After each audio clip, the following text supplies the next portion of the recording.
পুরুষ মানুষ কতটা অসহায় হলে এরকম করে দেখেন, এত কিছু হওয়ার পরেও শালা হাসতেছে।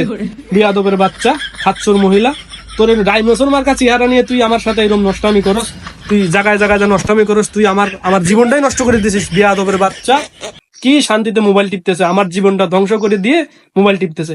তুই আমার নামে মামলা করস, শুয়োরের বাচ্চা, মামলা করস? হ্যাঁ, তোর বাসায় আমি আইছি না, তুই তোর বাসায় আমার ডাকছস? তোর বাসায় আমি আইছি? তুমি আমার বাসায় আসছো কেন? তুমি আমার বাসা থেকে বেরো না, তোমাকে আমি ডাকছি এখন। এই আচ্ছা ডাকস নাই মানে? তুই তো আমার রাত্রিবেলা আমার এনে তোর বাসায় শুয়াই রাখছস, সকালবেলা তুই আমার মোবাইল থেকে সবকিছু তুই ট্রান্সফার করছস। শুয়োরের বাচ্চা, তুই আমার ভাইরাল কইরা দিছস। আমি এখন মানুষের সামনে ইজ্জত দেখাবো কেমনে? আমার প্রিন্স নামটা এখন নষ্ট হয়ে গেল, এখন প্রিন্সের জায়গায় সবাই জুতা মারবে।